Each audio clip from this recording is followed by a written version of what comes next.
The warehouse is a hive of activity as trucks roll in, unloading the final pieces of Su Chen's survival puzzle. 20 massive fireplaces, ice makers, and tons of coal are being hauled inside. Even the delivery drivers are confused. Why is this guy storing mountains of edible ice in a warehouse without a refrigerated room? Su Chen doesn't explain. He just directs the flow, his eyes on a deadline only he can see. But he isn't working alone.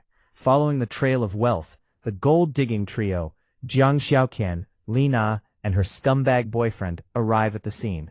They see the red carpet laid out and a luxurious banquet from the Green City Hotel being unpacked. Li Na is practically vibrating with excitement. Xiaoqian, look, he's setting up a red carpet. He's definitely going to propose to you in front of all these elite guests. Jiang, ever the narcissist, smirks. Even if he proposes, I might not accept. Let's go see his sincerity. When they approach, Su Chen greets them with a challenge. Can you help move these things? I'll tell you everything once we're done.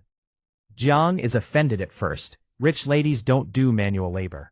But Li Na whispers that this must be the final test of her worthiness. Desperate for the payday, Jiang rolls up her sleeves. From morning until evening, the two girls haul 100-pound ice blocks and heavy crates, their backs aching and their teeth grinding. Li Na even tries to flirt with Su Chen while working, hoping for a sip of the soup if she can't have the whole meal. Su Chen just watches with a sinister grin, happy to use the free labor to speed up his preparations. By sunset, the work is done. Jiang is exhausted but expectant. The test is over, she sighs. Where are the wealthy guests? Why is the food getting cold? Su Chen ignores her and turns to the delivery drivers. He hands them red envelopes, stuffed with 10,000 yuan each as a tip. The drivers are nearly moved to tears, shouting their thanks to the boss. Seeing the cash, Jiang steps forward, her eyes gleaming. Su Chen, do you have something to tell me now? Su Chen looks at her blankly. Oh, right. Thanks for the help. There's no pay, so you can leave now. The silence is deafening. Jiang stammers. You're joking.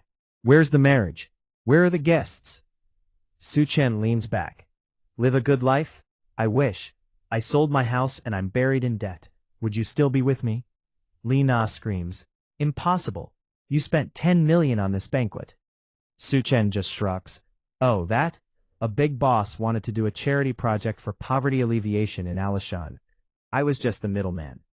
Jiang loses it. She lunges at him, screaming that he's a scoundrel and a liar. But Su Chen effortlessly dodges, leaving her face down on the warehouse floor. Who cares about a gold digger like you? He mocks. As they retreat, shouting threats of revenge, Su Chen simply locks the door and activates his power, absorbing the entire mountain of supplies into his spatial storage. Idiots, he mutters. In the apocalypse, you'll be the ones regretting everything. Later that night, Su Chen is enjoying a quiet meal at a restaurant when the pests return. Jiang is now clinging to the loan shark, Wang Dahai, hoping his underworld influence will get her revenge. When Dahai sees Su Chen, he sneers. You've got nerve, kid. You owe me 600,000 yuan by tomorrow, and here you are living it up? Kneel and apologize to my brother, or you're finished. The restaurant manager tries to intervene, but Su Chen just sighs. It's nothing, just a few pests.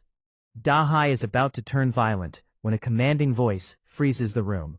Who allowed you to cause trouble here? It's Gao Qiang, the legendary skull crusher of the future apocalypse. Even the loan shark turns pale and starts bowing. Gao Qiang is a titan of the underworld, and no one dares cross him. As Gao Qiang shuts down the conflict, his eyes lock onto Su Chen's. He notices something different about this kid, a glare that doesn't belong to an ordinary person. Su Chen realizes the truth. The Green City Hotel is where the first atavistic mutations will appear, and Gao Qiang is already beginning to change.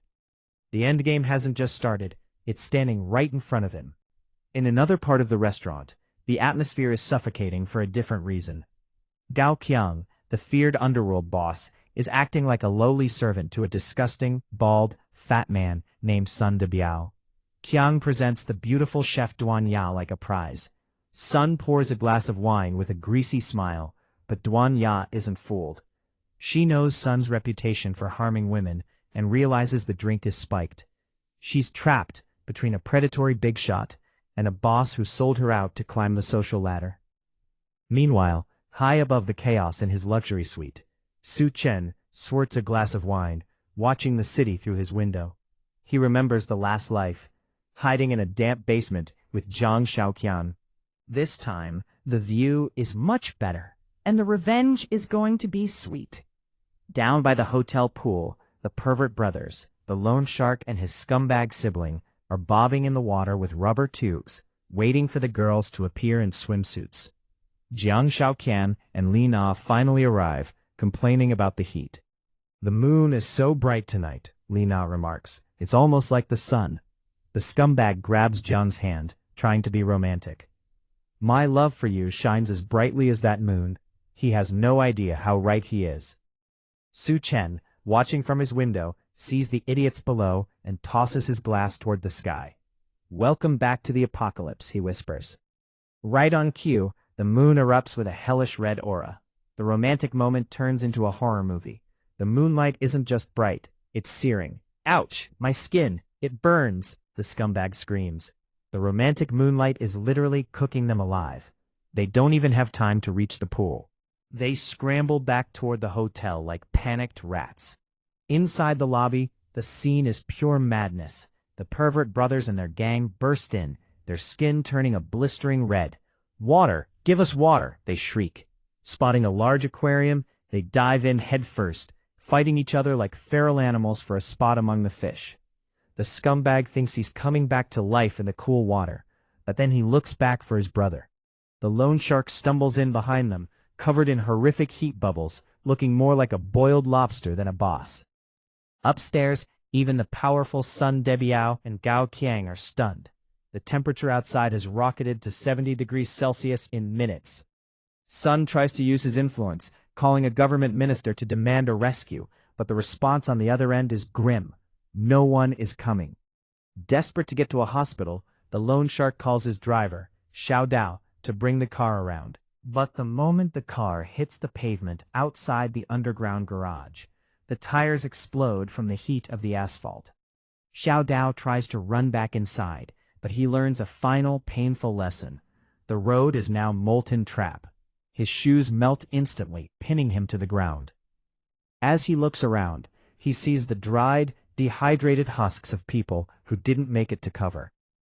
He screams into the phone as he is literally baked onto the street, while the world outside turns into a literal oven and his enemies scream in agony. Su Chen is back in his suite. He calmly adjusts the air conditioning to a perfect 25 degrees, pulls up his high-quality blankets, and closes his eyes. For the rest of the world, the nightmare has begun. For Su Chen, it's the best night's sleep he's had in years.